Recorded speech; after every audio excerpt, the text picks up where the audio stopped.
Thank you everyone for your patience, and good evening. Thank you for attending this meeting with the Oxford Street West Environmental Assessment. My name is Andrew Serpham, and I'm a Communications Manager at the City of London. I'd like to begin with a land acknowledgement. We acknowledge that we are gathered today on the traditional lands of the Anishinaabe, Haudenosaunee, Lenape, and the Attawandaron peoples. We acknowledge that all the treaties that are specific to this area, the two-row wampum belt treaty of the Haudenosaunee Confederacy, Silver Covenant Chain, the beaver hunting grounds of the Haudenosaunee Nanpan Treaty of 1701, the McKee Treaty of 1790, the London Township Treaty of 1796, the Huron Tract Treaty of 1827 with the Anishinaabe, and the Dish with One Spoon Covenant Wampum of the Anishinaabe and Haudenosaunee. This land continues to be home to diverse Indigenous people whom we recognize as contemporary stewards of the land and vital contributors to society. We hold all that is in the natural world in our highest esteem and give honor to the wonderment of all things within creation.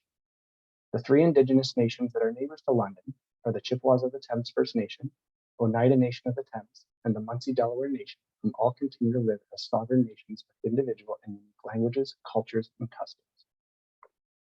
This land acknowledgement is a first step towards reconciliation. Awareness means nothing without action. It is important that everyone takes the necessary steps towards decolonizing practices. We encourage everyone to be informed about the traditional lands, treaties, history, and cultures of the Indigenous peoples local to the region. I next want to let everyone who has joined the call know that we're recording this meeting, and a copy of it will be added to the project's webpage, getinvolved.london.ca/OxfordWest. For some of us this evening, the webinar version of Zoom may be a new experience. I want to thank all of you for coming. Please note that you'll be muted for the presentation and your video camera will be turned off for the duration of the webinar. Today, the project team will be presenting about the Oxford Street West study. The presentation will then be followed by a question and answer period to ask questions. Please use the Q&A feature on Zoom. The icon is located at the bottom of your screen and is marked with the word Q&A. So if you have a question, feel free to type it in at any point during this webinar, and we will answer questions at the end of the presentation. To ensure that we keep communications streamlined and we don't miss anyone's questions or comments, we have disabled the chat function for the webinar, so please use the Q&A button. If you have a question, but are not comfortable asking it while this meeting is being recorded, you are welcome to contact the project team after the meeting. For example, you might want to ask about a specific property or address. We can continue these conversations directly with you after the meeting. Your comments are also welcome tonight, and we'll be collecting them for review. Please leave a comment in the Q&A, and the team will review them all after the meeting. Now, on to the presentation. I'll pass it over to Eric Gale from the city's transportation team, who will be sharing some remarks. Over to you, Eric. Thanks, Andrew. Hello, everyone. Thank you for attending PIC number 1 for the Oxford Street West Environmental Assessment. My name is Eric Gill, and I'm a transportation technologist with the City of London. Also with me as part of the project management team is Paul Yanchuk, who is a transportation design engineer with the city. This project was initiated late last year with our consultant SEMA, and we are in the initial phases of this EA. I will now pass it to Catherine for introductions of the SEMA team. Great, thank you, Eric. So once again, thank you everyone to the first Public Information Center for the Oxford Street West Environmental Assessment Study. My name is Catherine Jem, and I'm the project manager for SEMA Plus, like Eric's saying, the engineering firm who is assisting the city on this project. So with me this evening are a few of the consultant team members. I'm going to ask them to quickly unmute themselves to say hi when I say their name. So first of all, we have Gilly Thompson, who is our environmental assessment process lead. Hi, everyone. Nice to be here. Thank you for joining us tonight. Then we have David Hyatt, who is our design lead, and you'll also be hearing from him later on in the presentation. Hello, good evening. So we have Kay Barkley with us, who is our project engineer on this project. Hi, everyone. Welcome. Thanks. So the purpose of our Public Information Center today is to provide you with an introduction to the Oxford Street Class Environmental Assessment Study. We call it EA study for short, and also to present to you the background information, the problems and opportunities being addressed by this study, the potential road cross-sections, alternatives, and also next steps. There are multiple ways to stay involved in the study, and we encourage everyone to review this information package and provide your input, and also to join our study mailing list if you haven't done so already to stay informed. We would like to acknowledge that there are indeed a lot of information being presented this evening. You will also find that a lot of information on each slide as well, because this presentation really has been set up so that it can also be a standalone package for download. So even if your neighbor or someone in your community who didn't get a chance to attend this evening's virtual meeting and would like to review the information by itself, there's certainly sufficient content in here for reference. We encourage you to download the static package to review at your own time, and also so that way you will be able to zoom in on some of the material. And of course, the presentation package and the presentation tonight is going to be on the study website that Andrew mentioned earlier, and you can go back to some of the details at your leisure. So our study area is located on Oxford Street West between Westdel Bourne and Sanatorium Road. It is about 2.7 kilometers. With anticipated growth within and beyond the study area, corridor improvements have been identified in the city's transportation master plan, including additional capacity and also the enhancement of pedestrians and cycling facilities. With corridor improvements, there are also opportunities for more attractive streetscape features and enhancement of other municipal services to be implemented at the same time. Now, our study is going to follow the process of what we call a Municipal Class Environmental Assessment study process. The Class EA process is a planning and approval framework for municipal infrastructure project used to identify possible adverse effects of proposed infrastructure projects on the environment. Given the scale of our study, our EA process has 4 primary phases, each with opportunities for agencies, public, and Indigenous community engagement. We are currently in phase 2 of this process, where we are reviewing with stakeholders like yourself, the background information, problems and opportunities identified in phase 1, and the alternative solutions that are being considered in phase 2, as well as some of the potential cross-section alternatives that will lead us into phase 3 of the project.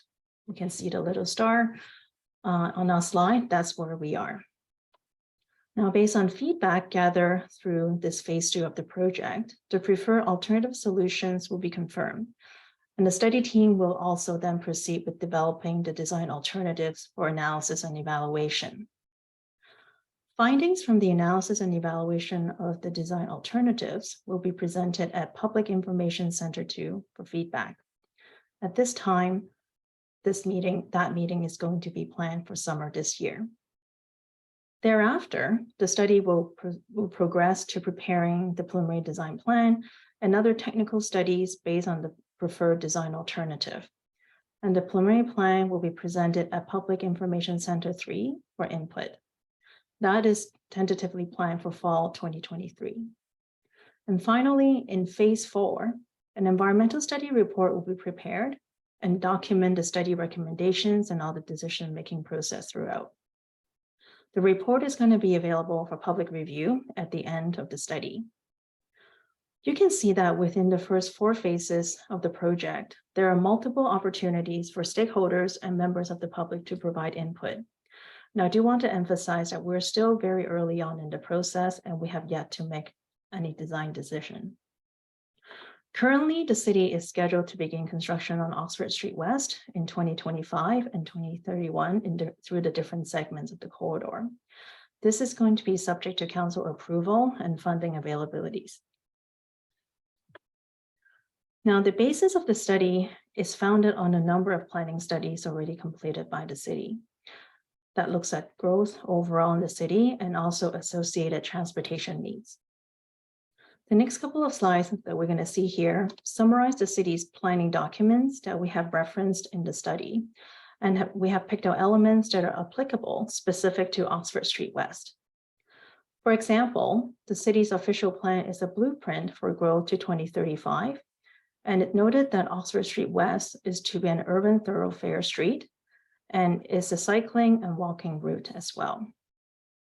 Similarly, the Transportation Master Plan has also identified additional traffic capacity needed on Oxford Street from 2 to 4 lane in order to support growth. When we think about the need of a road, it's not just for cars. In the City Cycling Master Plan, it proposed that the active transportation facility type on Oxford Street is going to be a buffered paved shoulder and a buffered bike lane. However, since the issue of the Cycling Master Plan in 2016, newer active transportation study guidelines have been made available. Most notably, the Ontario Traffic Manual Book 18. We call it OTM Book 18 for short. So as part of the study, the project team will reference the city's complete street design menu, OTM Book 18, Geometric Design Guide, and when we're developing the road cross-section. The next few slides, we're going to be focusing on the existing condition of the corridor, because before we do any study, we do want to have a good understanding of what is already out there. With this, I'm going to start with the existing land use. For those who are familiar with the study area, you already know that land use adjacent to Oxford Street is a combination of shopping area, community growth area to the west of the Thames River. And of course, we're already seeing a lot of the development happening. To the east of the Thames River, we have green space, which is currently occupied by the London Hunt and Country Club on the north side. And on the south side, there are the pollution control plant, the Enviro Depot, Goodwill, and 2 schools. In terms of natural environment, the main features are the Thames River, its tributary, its valley, and the adjacent tableland areas which have significant natural heritage value. There are also significant natural features in the area that includes habitat for species at risk that are present. As the study progresses, we will be preparing an environmental impact study to identify potential impact to these features and recommend mitigation measures to protect them and also the necessary mitigation measures. But our design approach, of course, is to avoid and minimize impact to these features to start with. Next is cultural heritage resources, which is one of the key considerations in this study. The Thames River Valley itself and adjacent areas have significant cultural heritage value. At this time, we're carrying out a cultural heritage study to inventory known and potential built heritage resources and cultural heritage landscapes. We're also completing a stage 1 archaeological assessment study to assess archaeological potential and confirm where additional study is required. It is the project team's understanding that there are known burial locations within and adjacent to the study area, including the Kilbourne Cemetery. The city is committed to protecting these sensitive burial locations in a respectful manner consistent with the applicable legislation, including the Funeral, Burial, and Cremation Services Act, as well as the Ontario Heritage Act. Last but not least, it is transportation.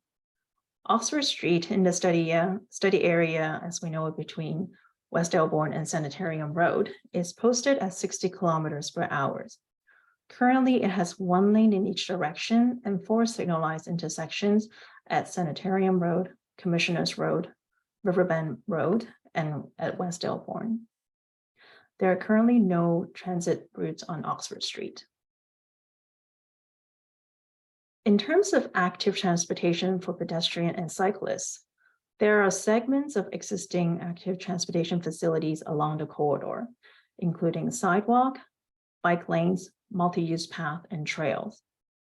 While the on-road bike lane is an available facility, it does not conform to the most current design guideline. So as the road may be reconstructed, there's opportunity for enhancement. As part of the background assessment, we carry out the transportation analysis to understand the needs for active transportation facilities and also the capacity of the road itself. What does it mean looking into the future? What are the requirements? We have completed a multimodal level of service, which look at the performance of all the travel modes. There are areas for improvement that have been identified in some of the design elements, which we'll be able to explore in the next phase of the study. The traffic analysis was also completed to look at capacity need. We have taken into consideration some of the development that may be taking place currently and also in the future that are in the works, and also understanding the overall travel demand in the 25-year horizon. So it is confirmed also that a 4-lane in the future, the 4-lane capacity on Oxford Street will be required. In addition to that, a safety assessment on Oxford Street was also completed, which included collision analysis and also field investigation. Key findings are that majority of the collisions are rear-end accident, and there are some observations of speeding over the posted speed limit along the corridor. We also noted the general conditions of the sidewalk and the need for maintenance. Safety measures will be explored in the next phase of the study, and we can look at what are some of the design changes that may be required to enhance the safety condition. So whenever we do transportation study, we often get asked the question, why are we doing this? And some of you may also be wondering the same thing. Why are we looking at improvement on Oxford Street? But as you saw in many of the previous slides, all these work lead up to this point includes the review of the background information and also technical study that have been completed. These essentially set the stage to develop a clear problems and opportunities statement in terms of what we'll be focusing in this study. The overall objective of this study is to continue to provide a road function, improve sustainable transportation choices for users of all ages and ability, and also to be supportive of the city's long-term vision for Oxford Street. In the problems and opportunity statement that we have developed, we indicated and found that traffic volumes on Oxford Street West is going to be increasing significantly with growth that are happening within West London and also in communities just outside of the city. In the future, the roadway is going to operate over capacity and with long delays. In addressing infrastructure needs for this growing area, there's also opportunity then to improve facilities and accessibilities for pedestrians, cyclists, and mobility device users. These observations are in line with the city's 2030 Transportation Master Plan and the Cycling Master Plan that recommended the widening of Oxford Street, and also to improve the intersections operation, which includes the consideration of roundabouts. This is something that we will be exploring in the next phase of the study. And in addition to addressing transportation requirements on Oxford Street, the city also wanted to take this opportunity to integrate necessary upgrades or replacement of underground services along the corridor, such as water main, storm, and sanitary sewer. If the road is already being reconstructed, then we should tie in other municipal services enhancement. Now that we know what the problems and opportunities are, we have identified 6 alternative planning solutions for consideration. These solutions have been assessed in how they're able to address the problems and opportunities. Here, I'm going to introduce what these 6 solutions are. The do nothing alternative is maintaining the existing corridor with no improvement and serve as a baseline to which other alternatives are being compared to.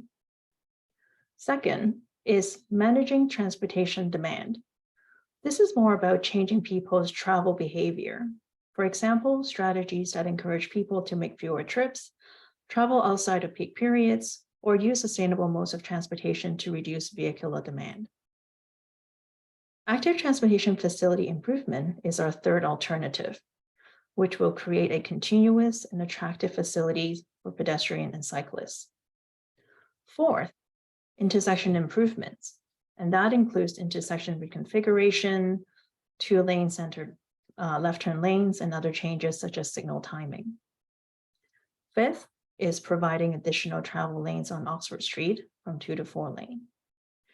And our last alternative to consider is to upgrade parallel roads beyond planned improvement. So we're looking at improvement to other east-west road. The assessment and evaluation of the alternative solutions that I just mentioned considers numerous factors. There is a broad range of factors, including socioeconomic, cultural, climate change and natural environment, transportation, and technical factors. The criteria under each factor are all listed here on this slide. I won't read them all out, but you can see that it ranges from consistency with city's policy to climate change consideration, impact to natural and cultural heritage features, as well as various technical elements. So here's a quick summary of our evaluation. We have screened out the upgrade to other parallel roads, which is down at the bottom of the screen, because as we understand, other parallel roads, they do not provide the same function and east-west connectivity as Oxford Street West. So that is not going to help address the improvement required on Oxford Street. Looking at this table, you will see that it is not just one planning alternative solution that is going to help us address the problems and opportunities on Oxford Street. To move forward, we will require a combination of active transportation facility improvements, intersection improvement, and additional lanes to address the multimodal and operational and capacity needs on the road itself. And of course, the overall transportation demand management initiatives are already implemented through other programs in the city. Now, once again, a summary of our recommendation that we're proposing to move forward with is to widen Oxford Street in order to provide additional travel lanes, in order to provide facilities for cyclists, pedestrian, mobility device users. In that sense, that we're meeting current design and accessibility standard. We will also be improving the intersection to ensure operation efficiency. Now that we know what we need to move forward with in regards to improvement on Oxford Street, let's take a look at what the design process entails and what are some of the considerations. And most importantly, we want to get your input thereafter. With this, I'm going to pass it on to David to give you more detail. Thanks, Catherine. Hello, good evening. And so with the selection of preferred solution, our next steps is to proceed with the design process. As you can see in the schematic on the screen here, we'll be following a sort of stepwise process, as there will be a number of decision points for the different components of the roadway. What's being presented at this PIC as are the first two elements there, which is identifying the design considerations and constraints, and a first look at the corridor cross-section alternatives and bridge alternatives. At the next PIC, we'll be presenting the intersection alternatives and their evaluation to identify preferred intersection configurations, and also then the final road cross-section alternatives and their evaluation to identify a preferred road cross-section design. At the third PIC, we'll then present the preliminary design, which will bring together these components to present a wholesome design and complete picture of the proposed improvements. And this will also include elements such as streetscape design and identification of impacts and mitigation measures. In terms of design and considerations and constraints, there are quite a few that we have to consider along the corridor, and many of them are listed here. I won't go into detail on these, as these will be captured in our evaluation of our alternatives presented in the next PIC. However, cultural heritage resources, impact to natural features, impacts to private property, and design standards, including safety and accessibility, are some of the major themes that will be considered. Next slide.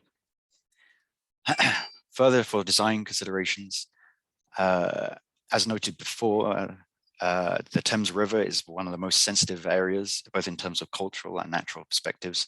And so we ideally want to minimize the impact to the river and the associated valley to the extent possible.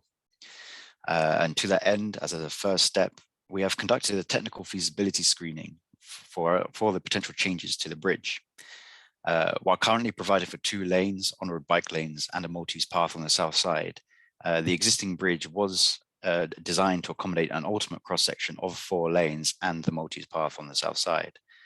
Therefore, as we widen 4 lanes through the corridor, changes would be required on the bridge to provide any pedestrian or cycling facilities if desired in addition to the multi-use path on the south side.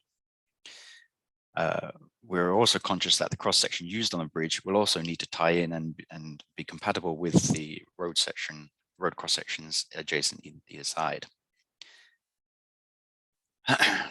For the feasibility screening, the following options were considered, and they're really focused on the construction approaches. We have just using the existing structure, so just maintaining the 4 lanes and the existing MEP, using minor modifications or what we're calling retrofitting, where we're doing small structural modifications to help delineate the AT facilities, using a cantilever approach, where we would fix prefabricated likely steel structure on the side of the bridge, cantilevering it from the exterior girder, or using the approach of the typical structural widening, where you're widening the concrete deck and also the piers underneath. The existing structure, the retrofit and cantilever approaches will all enable the provision of active transportation facilities in addition to the existing MEP on the bridge with either none or minimal impacts. The last option of widening, the bridge will have a greater impact on the valley during construction and be much more expensive than the other options that would also provide AT facilities. And to those 2 quite big factors, we are proposing to screen out the widening construction approach. Moving forward, the team will then focus on developing the options that are carried forward, and then the actual cross-section dimensions on the bridge will be developed further and confirmed once we have evaluated and identified the preferred road cross-section through the Oxford Street West corridor. To that end, and as a first step to identify the preferred road cross-section, we will be looking at the design of cycling facilities, and these will be reviewed following the latest applicable standards and city planning documents. Catherine touched on this earlier in this presentation, but there is the city's cycling master plan completed before, and also the city's complete streets design manual. This will be used with the latest Ontario traffic manual, the latest guidance, book 18. And we're at the earlier stages where we're sort of pre-selecting these facilities that will be used, and then its evaluation and the sort of progression of the design will be continued as we refine our cross sections and evaluate them in the next stage. The next slide, please. Using the OTM Book 18 pre-selection tool, they would identify physically separated cycling facilities just from the process speed and future traffic volumes along the roadway, and then cross-referencing this with the city's complete streets manual and then the recommended street typology of the road. The recommendations would point to either cycle tracks or in boulevard multi-use paths. And then with the cycling facilities in mind, and at this PRC, we just want to provide that first look at then the potential road cross-section alternatives. Again, and as I mentioned, these will be further refined in the next phase, and then their evaluation will be presented at the next PRC.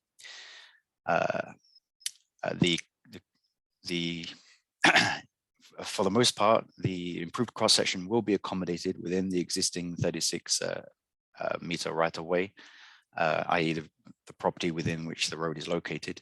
And each cross-section will accommodate 4 lanes, 2 in each direction, but then these will also vary. So the number of lanes will vary at intersections where we have additional turning lanes. And that's why the intersections themselves have also been taken out as a separate component for their alternatives development and evaluation. So these cross-section alternatives here look at the segments of Oxford Street Road and really vary in their provision of active transportation facilities. I will unpack each cross-section alternative in the next following slides, but in summary, alternative A will focus on the use of multi-use paths. Alternative B will focus on the use of multi-use path and cycle tracks. And alternative C, which is only applicable between Westdel Bourne and Commissioners, will focus on just cycle track and sidewalk. Next slide, please. As mentioned, alternative A really focuses on multi-use path, and we understand that there is an existing multi-use path currently in use on either the south side or north side, actually throughout the limits of our study area on Oxford Street, actually barring the segment just east of the bridge. That is pretty much the only segment that needs to be constructed to provide then a continuous multi-use path. In this sort of alternative, all cyclists will then be using the multi-use path. A sidewalk is currently located on the opposite side of the existing multi-use path from Commissioners to Westdel Bourne, and a new sidewalk on the north side of Oxford Street West will be considered by the study between Commissioners Road and Sanatorium, i.e. currently going over the bridge. And this alternative A will also has the potential for that opposite sidewalk to also be improved to a multi-use path on that side as well. Next slide, thank you. Alternative B really actually just builds on alternative A. We still provide the multi-use path that connection through the study area. However, also then includes in-boulevard cycle tracks in each direction. Cyclists will then have the option to use either multi-use path or in-boulevard cycle tracks. And the next slide, this cross-section alternative C will only be applicable between Westdel Bourne and Commissioners Road, and focuses on the total separation of pedestrians and cyclists by providing only sidewalk and in-boulevard cycle tracks. It is only applicable between Westdel Bourne and Commissioners, as the Thames Valley Parkway Trail runs through the study corridor from Commissioners and easterly to Sanatorium, and this requires a multi-use path facility. As mentioned, the next steps in the study then take these cross sections for further development and their evaluation, and that will be presented at the next PIC. And just pass it back to Catherine. Great. Thank you, David, for going through the design process and some of the early considerations. We want to take this opportunity this evening to get your input regarding the study, and also in terms of cycling and walking facilities. While there are existing on-road cycling lanes on Oxford Street between Commissioners Road and also Sanatorium Road, they're now a bit older, and design guidelines have certainly been updated based on most current research. So if we are going to be building something new today, we would be considering that these existing facilities are not meeting the most current design guidance because the current guidance now recommends a separated cycling facility. So as we look into the design of Oxford Street, the existing on-road use can be shifted to multi-use path or to a new cycle track, which are considered to be separated cycling facilities. What are your thoughts on that? There's also no existing sidewalk on the north side between Commissioners Road and also Sanatorium Road. So this consideration of a new sidewalk will be based on adjacent land use in connection to existing network. And pedestrians are also on sidewalk to go from one destination to another.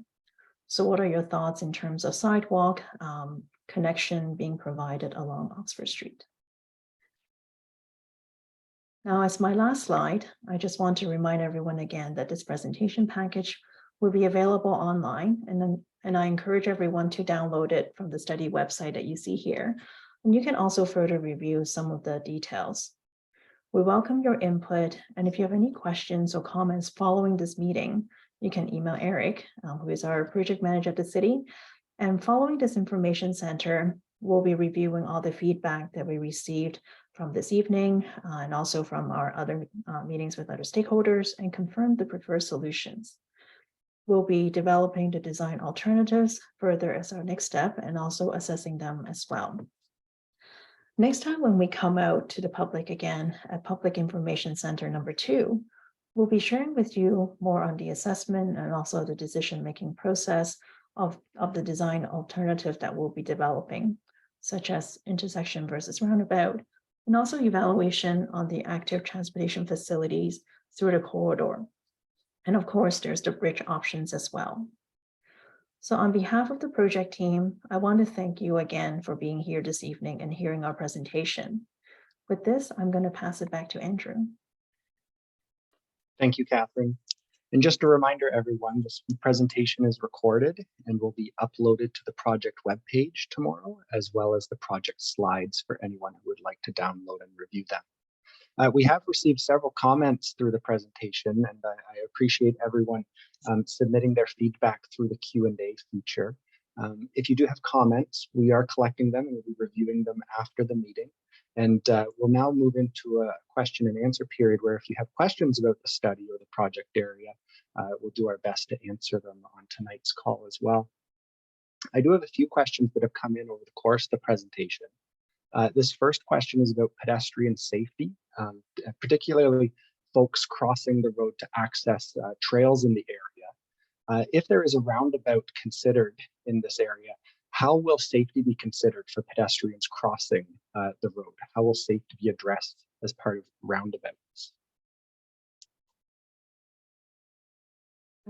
Maybe I can start us off, and now I'm going to ask David to jump into because there's design element involved. So first of all, we are still early on in the study. Like I said before, we will be looking at between intersection and roundabouts, but certainly when we look at either intersection configuration, the safety of pedestrian and cyclist crossing will be at most important. There are certain design guidelines that we have to fulfill in terms of what are the signals requirement, what are the lane markings, and so on. But maybe in terms of the specific, David, if I can ask you to jump in, specifically related to roundabout. Sure, yeah, and then just continue what Catherine was saying. We'll be applying all the latest design guidance and standards. And with roundabouts, if they're pulled out in particular to pedestrians, roundabouts are still able to provide pedestrian crossings on each arm. There is a variety of different design approaches you can do with those crossings. The top end is actually implementing in effect pedestrian crossovers on each arm. If you're familiar with a pedestrian crossover, it is a point where the vehicle has to stop to provide the pedestrian right of way crossing the road. And as mentioned, so these can actually also be used at the crossings on each arm. Yeah, and I'm just going to jump in to add to, of course, depending on where these intersection improvement are going to be, we want to be very context specific as well, because we were mindful of, from the user's perspective, who is going to be crossing at the intersection, what they may feel more comfortable, because we do understand, for example, if the intersection is closer to the school, then it might be used by more by the school children, or parents drop off and so on. So again, that context sensitive is going to be something we'll have to be considering as well. Thank you, Catherine and David. This next question is about turning lights in the project area. To assist with the flows of traffic, will added turning lights be considered, in particular at the River Bend intersection at Oxford?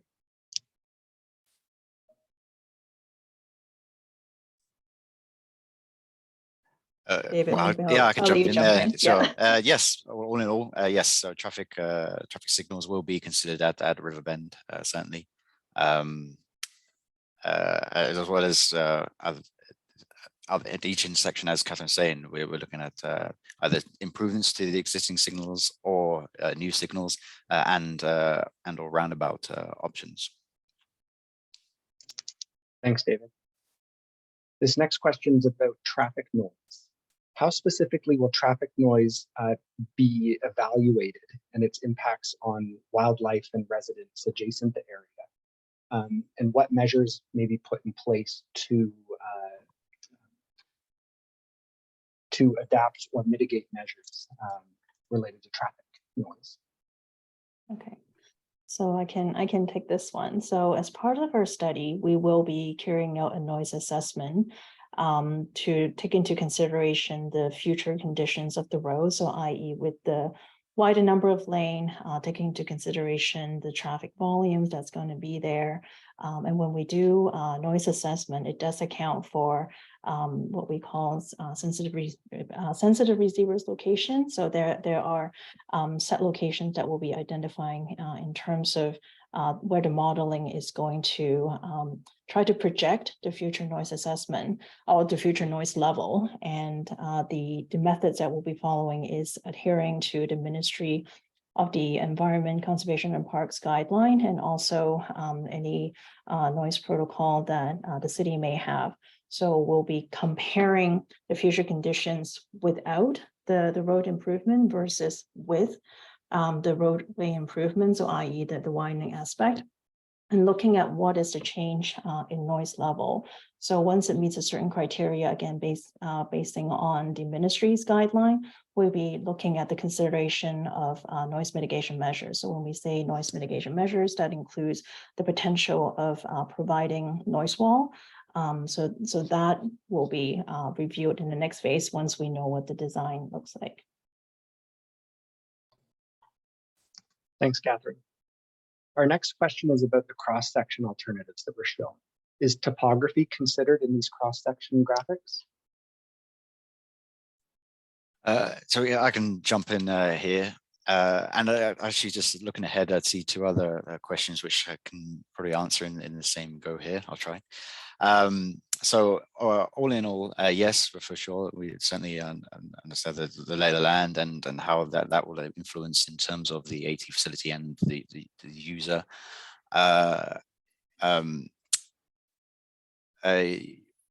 Yes, sorry.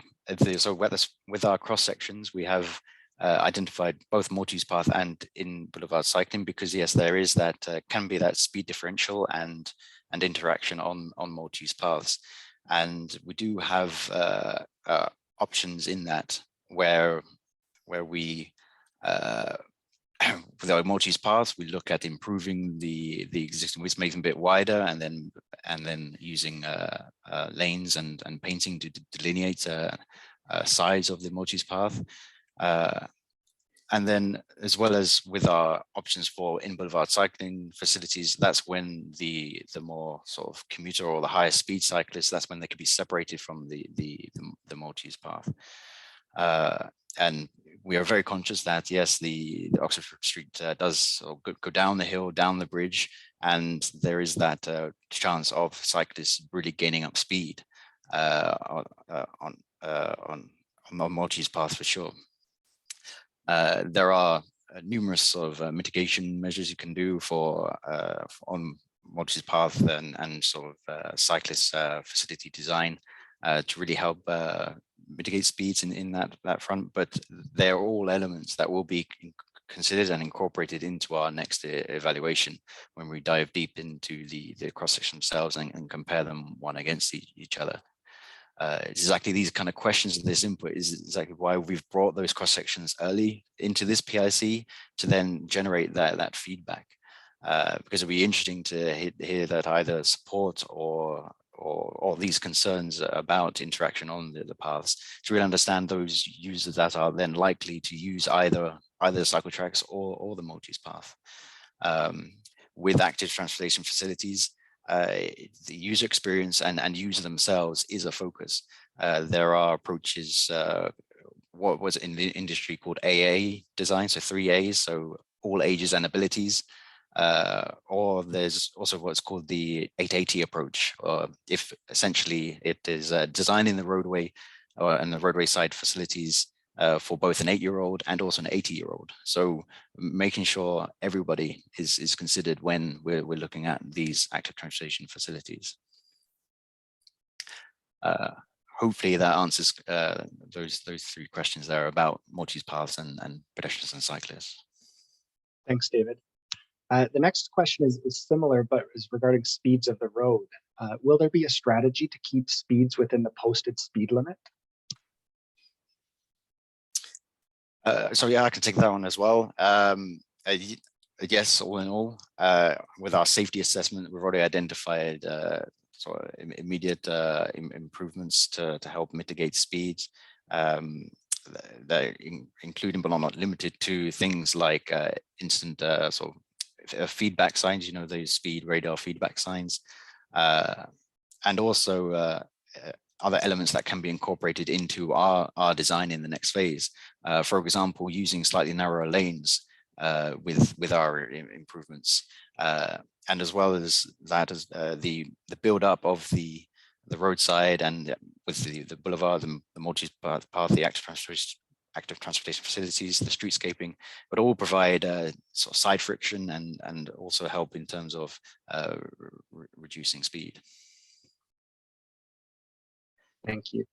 The next few questions are about roundabouts, and I'll try and combine some of them here, but there's a few questions here about where are roundabout locations being considered? Are they being considered at all intersections or at specific intersections?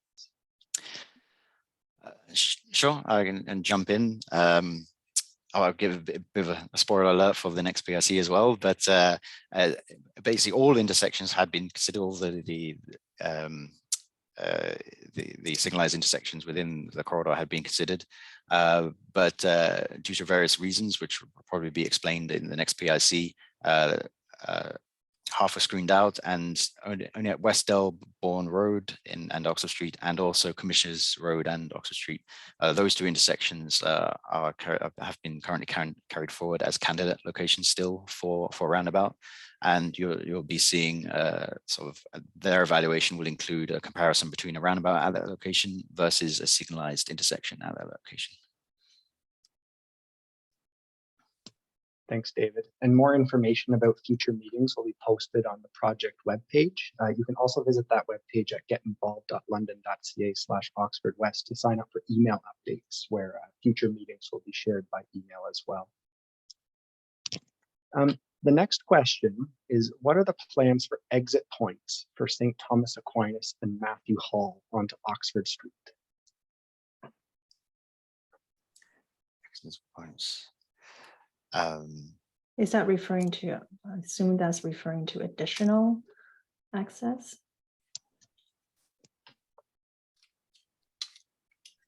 So perhaps maybe we can answer based on our understanding in terms of access to Oxford Street itself, right? So, okay. Yeah. So David, I'll let you take, I know you've been looking at access management too as part of our consideration. That's exactly it. Yes. So with the access management, you've got a number of intersections and access points, driveways along that corridor, just west of Sanatorium there. And as with one on the road, they'll have to be considered. The exact design of what will happen to them is going to be completed in the next phase. But if you're worried about any access being closed or anything like that is currently not on the table. Through every study, we always aim to maintain and accommodate existing accesses. Thank you. This next question is about estimated construction times. Is there an estimate for construction for options B and C, or is there any more information you can share about timelines? Oh, sorry, Catherine, you going to go? Okay, yeah, so I'll go. Then right now, as always with the planning stage and planning studies, they're only estimates with construction timings. But we do know, as per the city's development charges study, which was completed previously, they had identified the year of 2025 for construction of the improvements on the west side of the corridor. So from Westdel Bourne to Commissioners, and then 2031 from Commissioners to Sanatorium. But again, they're just as identified previously in the development study, and they will have to be confirmed pending, following available funding and the city's sort of priorities. Yeah, and I don't know whether Eric or Paul, there's anything you may want to add from the city's perspective.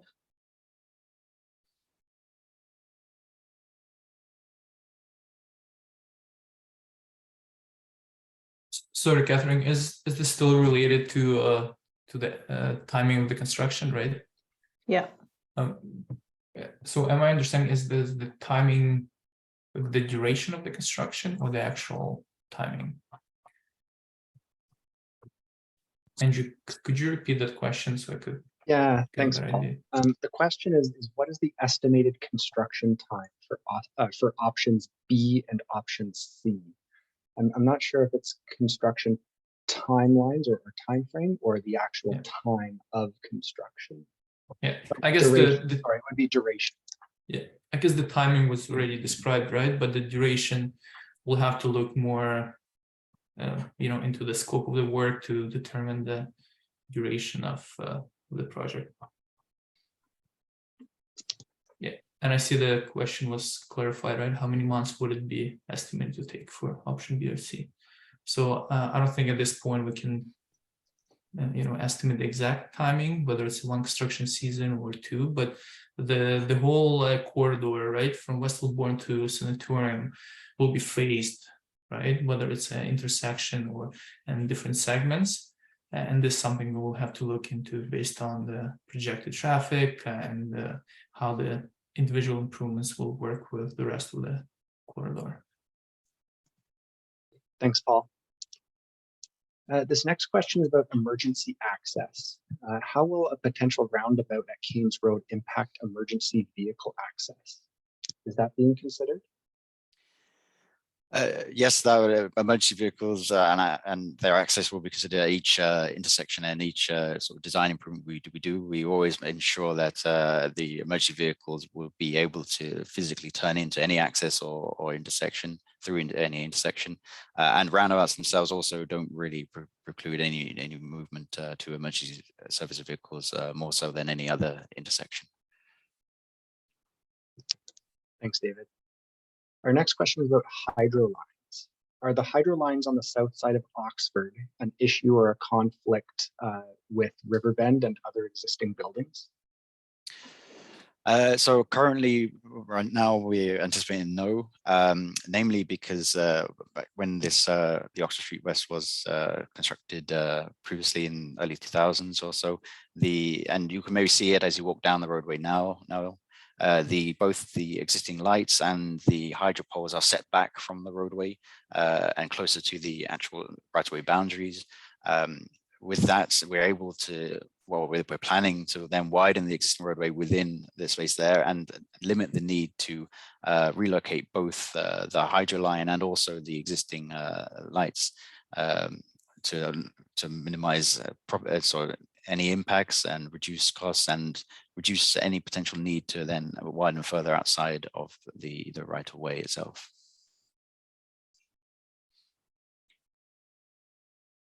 Thanks, David. This next question is another question about advanced turning signals. There's currently an advanced green turning left onto Oxford and Keynes, but there's not one corresponding right onto Shore. Would this be a potential possibility in the future, or is this being evaluated? We'll have this one of those questions we'll have to take away and look into more detail.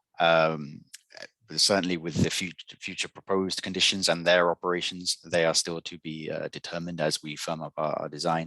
But again, we'll take this question away and provide a more firm answer. Thanks, David. This next question is about mobility devices to access commercial centers in the area.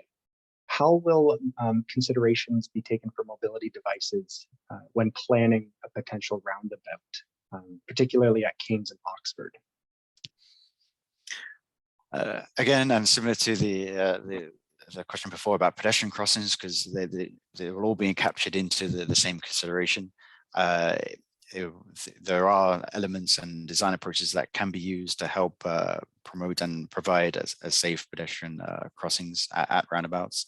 It is known that roundabouts do have some disadvantages in relation to users with disabilities and mobility issues. And again, these will all be considered and factored in, especially in the evaluation between the roundabout and the signalized intersection. The next question we have is about cycling and pedestrian numbers and public transit demand. Have there been any studies of the actual numbers of east-west demand for cycling and pedestrian use in this area? And what is the demand for public transit through the corridor? Andrew, okay, I might jump in on the first Thanks, Paul. part of the question about the cycling activities. So good question. I wanted just to say that we have an eco counter set up on Oxford Street to count the pedestrians and cyclists using the multi-use path. And the data is not automatically uploaded, so we have to manually go in and upload data once in a while. I'm looking at the data from 2019, and I see the range from 270 counts up to 270 counts per day. So it must be, must have been a great day to walk or cycle, so people, enjoy the multi-use path. But it shows that the multi-use path and cycling facilities are being used, and certain time of the year more than others. We also have counts for the intersection itself. So we do record the pedestrian crossing the intersection, and we all incorporate that into our designs. In terms of transit use, I guess it's more question to LTC, how busy their buses are. But currently, as you know, there's no bus route on Oxford Street West between Sanatorium and Westdel Bourne.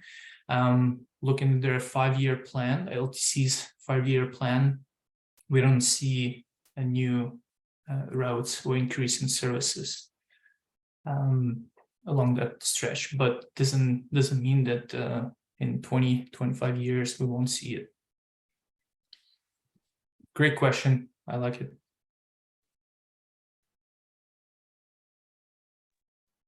Thanks, Paul. I'll jump ahead to a similar question that might tie into your answer there. The presentation included mention of accommodating different active transportation choices in the plan. Will there be opportunities in the future for public transit as well in this study? And Andrew, as I mentioned, we can provide recommendations to LTC, but this will also, depend on their budgets, their plans as well. So obviously, the more transit will take away vehicles off the road, but it also, it depends on LTC's plans. Thanks, Paul, for clarifying. This next question asks,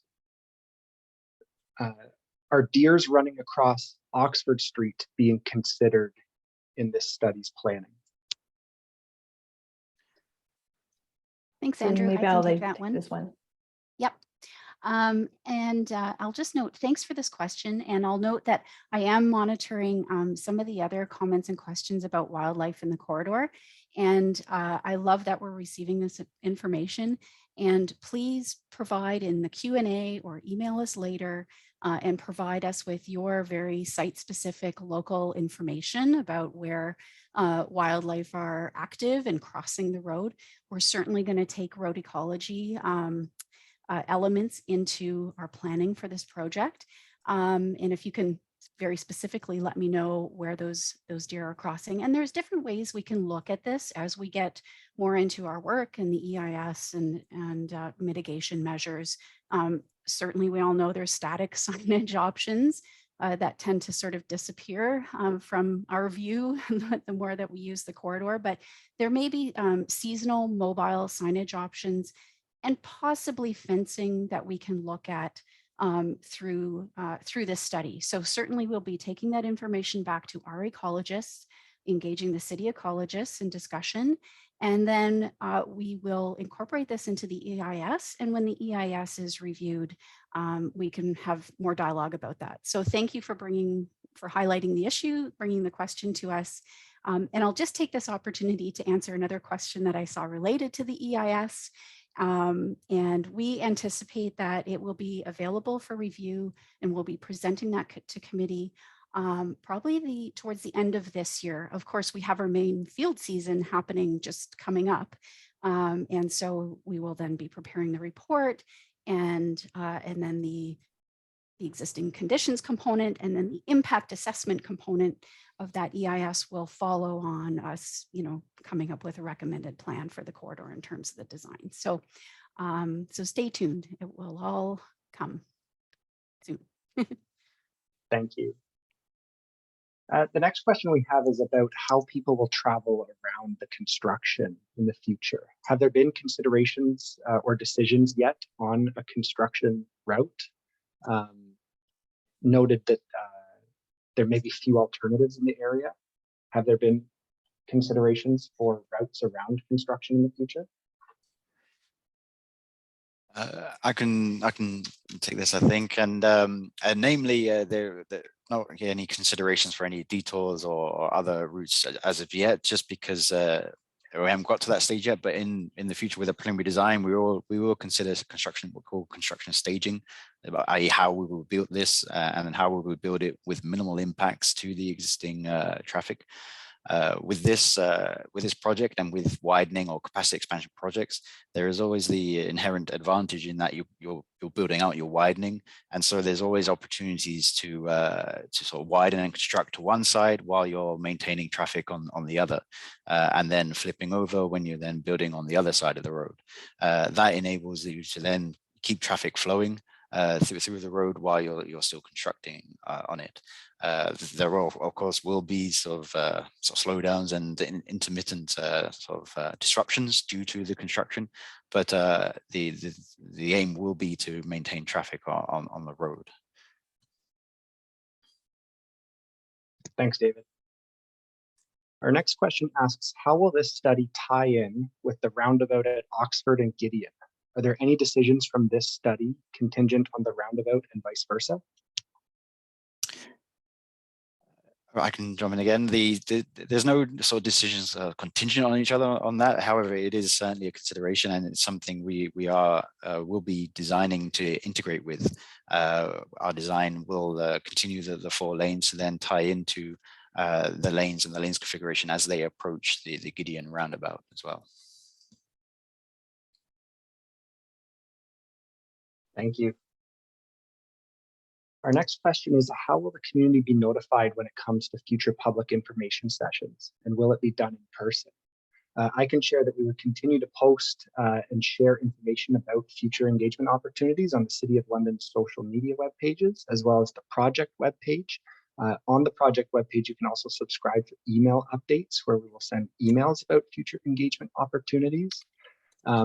Whether it will be done in person or not, I might pass that over to Paul or the project team if that decision's been made just yet. Maybe I'll speak on behalf. The decision hasn't been made yet, whether we'll go in person for the next one, but it's something that we're open to. And I'll just add, Andrew, to what you said in terms of notifications. What we plan to do is take the registration list from this this event, and anybody who's, well, you've all registered probably with an email, we'll be adding your email to our contact list. So if you've registered for today, even if you haven't attended, your email will be added to our contact list, and we'll be sending a direct notification to everybody on our contact list prior to the next 2 PICs. We've got 2 more in this project. And if you may, I want to add that we'll continue sending letters, like physical mail, to people in the area. So you'll see also the additional letters for before each PIC, providing the similar that what most people received before this PIC. Thanks, Paul. This next question asks, what are the plans for left turning lanes at Oxford and Hyde Park Road? Are there plans to have 2 left turning lanes to discourage cut-through traffic in the Hunt Club neighborhood?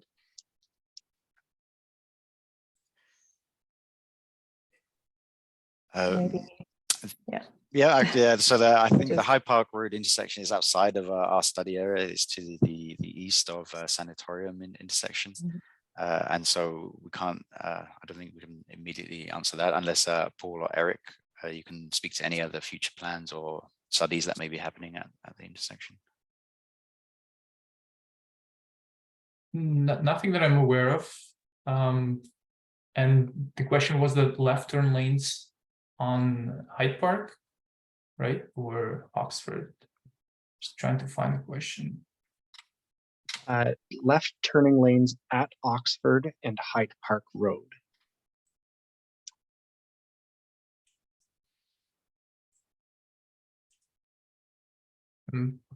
We do have left turn lanes on that intersection, not at all approaches, but there are left turn lanes from east, west, and south approach.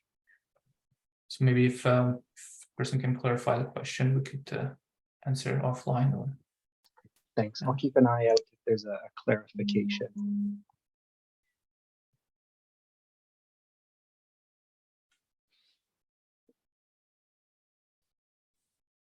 Our next question is, are the 2 extra lanes from Westdel Bourne to Commissioners Road going to be split between the north and south sides of Oxford Street? Yeah, I can start off because I think looking at the available right of way, certainly our primary objective is to minimize, any impact to adjacent properties. So I think, we'll start up by generally, to the north and to the south with the widening, but certainly we'll be looking at very specific localized constraints. Sometimes we may have to be more of a best fit alignment in specific locations. And David, I don't know if there's anything you may want to jump in or add. No, I think that's exactly it. As I mentioned, yeah, we're also trying to minimize impacts to these existing hydro lines and the lights there as well. And so exactly that. It will be trying to do a best fit approach. Thank you.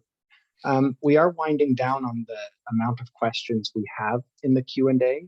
Still several comments that we're continuing to get, but if you do have any other questions about the presentation or study, please use the Q&A feature and we'll get to them. We do have availability right now as we're getting down to the end of this list of questions. But the next question we have is, will trucks be discouraged from using this route? Maybe I can take a start on this question, and Eric and Paul, if you want to jump in later on. So, looking at the classification of Oxford Street itself, it is an urban thoroughfares road, so it is intended to support goods movement. So we do expect a truck to be on this road. So again, just looking at the overall network, we will be, there is a need to support goods movement. So Eric and Paul, I don't know if there's anything you may want to add in terms of truck use on this route.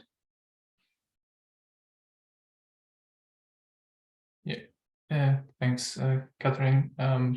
So maybe I want to describe the current conditions, right? So from coming from the west, Oxford Street West is the truck route, 24-hour truck route, and at Commissioners, it transitions to a daytime only. So, and as you, Catherine, mentioned, the classification of the road has to accommodate the truck route, truck good movements, and I don't think we'll be able to discourage completely, but maybe we can look into restricting the nighttime.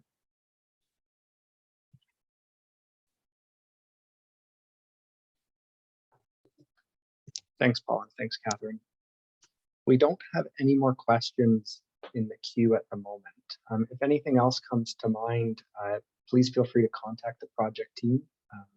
Again, visit the project website to continue to submit questions and comments that will help inform this team.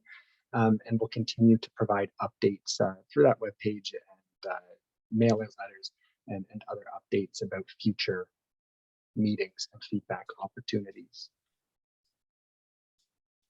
We'll give it a few more minutes to see if any other questions come through the Q&A.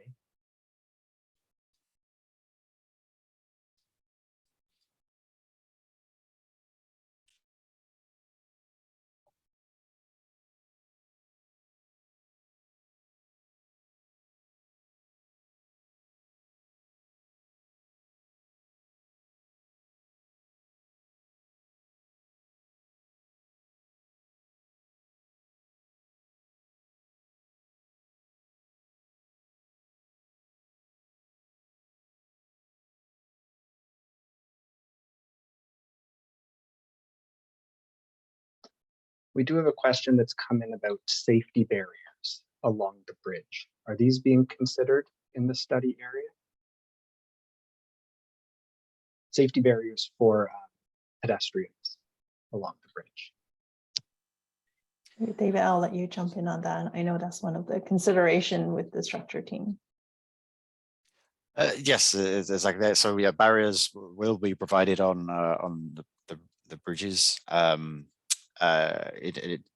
accordance with sort of the typical design standards. And certainly when we're talking about active transportation facilities, and with cycling, there are required heights that the barriers need to be to make sure users do not fall over them, etc. In either over the side of the bridge, but also into the roadway itself. I see the comment there, and it also mentions just preventing anyone suffering mental challenges from jumping over the side of the bridge. And at this stage, that hasn't come up specifically.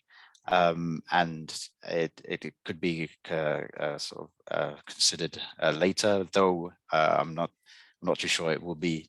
Sorry, it will be something that will have to be considered and talked about more internally. I think what you're referring to there, though, is elements such as you see on the bridges over the Don Valley Parkway, where you have the large the barriers sort of very high going up. If that is the case, then right now, like I said, it is currently not being considered, only because we're not at that stage of design.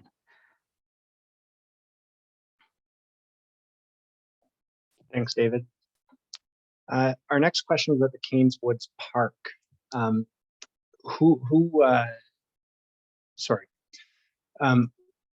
When residents have concerns such as fallen trees or flooding on the trail, who can they address specific concerns to?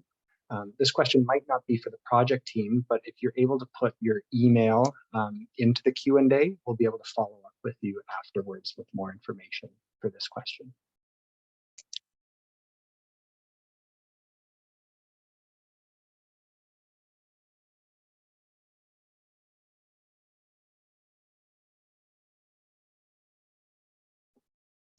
Thank you.